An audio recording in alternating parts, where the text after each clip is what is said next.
আমি ছোটবেলা থেকে অনেক ধার্মিক ছিলাম, কিন্তু কলেজে ওঠার পর মনে অনেক চিন্তা চলে এসেছে যা বেশিরভাগ পশ্চিমা বিশ্ব থেকে অনুপ্রাণিত।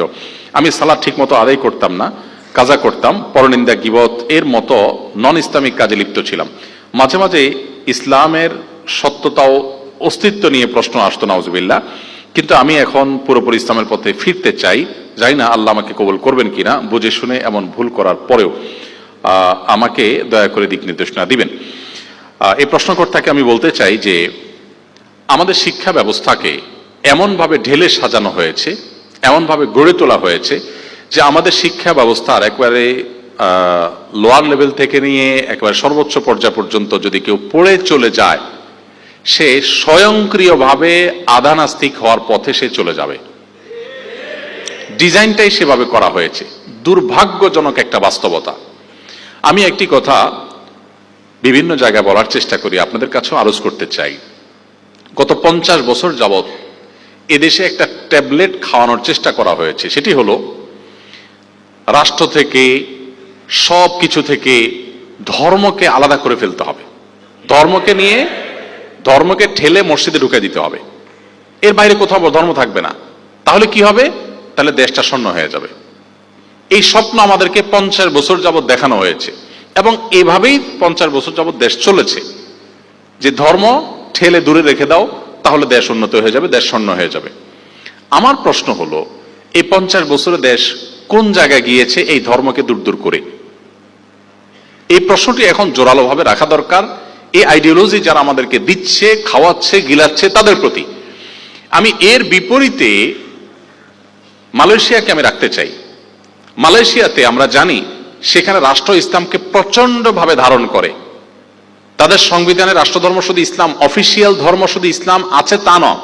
মাত্র 65% মুসলমান হওয়ার পর, মাত্র 65% মুসলমান হওয়ার পর যদি তাদের সংবিধানে রাষ্ট্রধর্ম ইসলাম এরকম গুরুত্বের সাথে জায়গা দেয়, এবং পাশাপাশি অন্যান্য ধর্মীদের অবশ্যই ধর্মীয় স্বাধীনতা সেখানে নিশ্চিত করা আছে, কিন্তু অফিসিয়াল ধর্ম হিসেবে ইসলাম বলা আছে, এবং সেই সাথে তাদের প্রধানমন্ত্রী থেকে নিয়ে মন্ত্রী পরিষদের বেশিরভাগ সদস্যরা এমন যোগ্য ধর্মীয় দৃষ্টিকোণ থেকে, ধর্মীয় দিক থেকে, যে তাদের প্রেসিডেন্ট প্রধানমন্ত্রীরা যখন পশ্চিমা পৃথিবীতে যান তাদের দেশীয়দের ইমামতি করে জুমার নামাজ তারা পড়ান, এবং তাদের মন্ত্রীদের ছেলে মেয়েরা হাফেজ হয়, সেগুলো তারা সোশ্যাল মিডিয়াতে ব্যাপকভাবে প্রচার করেন। মালয়েশিয়াতে আমার বেশ কয়েকবার যাওয়ার সুযোগ হয়েছে, আপনারা যারা গিয়েছেন তারা দেখেছেন সেখানকার সমাজের খাজে ভাজে ইসলামটাকে কিভাবে তারা ধারণ করে রেখেছে।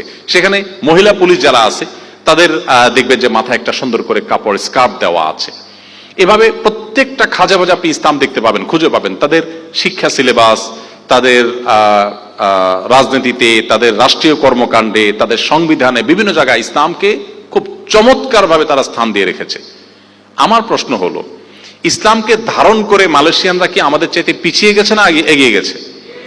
কতটা এগিয়েছে যে আমাদের মন্ত্রী মিনিস্টাররা আমাদের দেশ থেকে কাজের জন্য, চাকরির জন্য আমাদেরকে নেওয়ার জন্য বসে থাকতে হয় তাদের কাছে গিয়ে।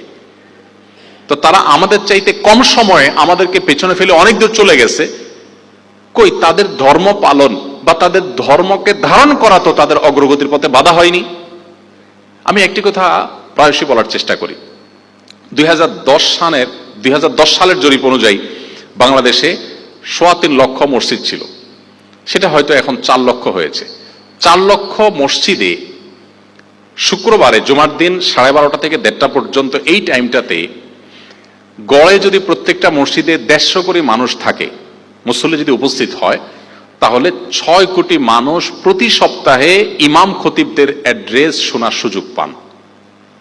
বাংলাদেশের সবগুলো গণমাধ্যম একযোগে যতজন ভিউয়ার থাকে, যতজন দর্শক থাকে, তাদের সংখ্যা যোগ করলে অবশ্যই 6 কোটি হবে না। এমন পিক টাইম নেই যে একসাথে সবগুলো টিভি চ্যানেলের দর্শক 6 কোটি, দূরের কথা 1 কোটিও হয়, অসম্ভব।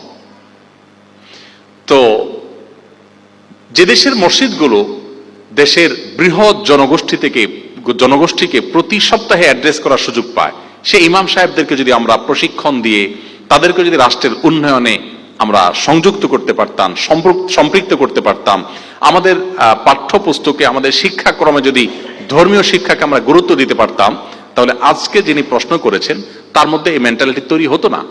এটি বাস্তবতা যে আমাদের অনেক ধার্মিক ছেলেমেয়েরা তারা স্কুল কলেজে এসে জেনারেল শিক্ষার এই জগতে এসে একটা পর্যায়ে তিনি নিজের অজান্তে ধর্মকর্ম থেকে তিনি সরে যাচ্ছেন।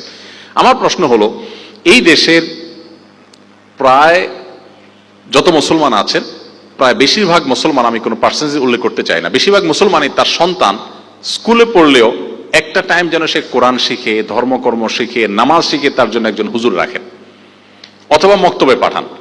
তাহলে ইন্ডিভিজুয়াল প্রচেষ্টায় তার সন্তানের ধর্মীয় শিক্ষা তিনি নিশ্চিত করার জন্য চেষ্টা করছেন।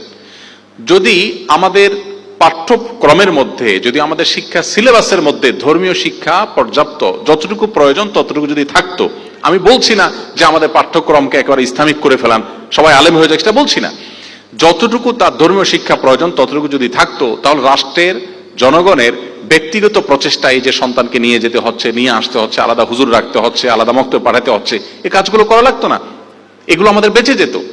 তাহলে যারা ছোটবেলা থেকে ধর্মকর্ম করতেন কিন্তু আপনি স্কুল কলেজের পরিবেশে এসে দিন থেকে সরে যাচ্ছেন, আপনাকে মনে রাখতে হবে এখানে পরিকল্পিতভাবে ডিজাইনটাই এমন ভাবে করা যে আপনি যাতে আল্লাহ থেকে দূরে সরেন, আপনার যাতে আখিরাতের বিশ্বাসগুলো ঠুনকো হয়ে যায়, দুর্বল হয়ে যায়, প্ল্যান ওয়াইজ সেগুলো পুশ করার জন্য অপচেষ্টা করা হয়। আমি বিভিন্ন সময়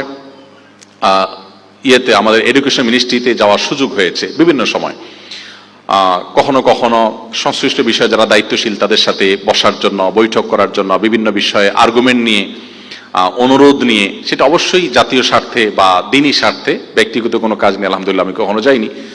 তো আমি একটা জিনিস দেখে খুব অবাক হয়েছি, সচিবালয়ে উপদেষ্টা বা মিনিস্টার যারাই যখন দায়িত্বে থাকেন, তাদের অপেক্ষার রুমে, ওয়েটিং রুমে উল্লেখযোগ্য সংখ্যক পশ্চিমারা, বিদেশিরা তারা বসে থাকেন।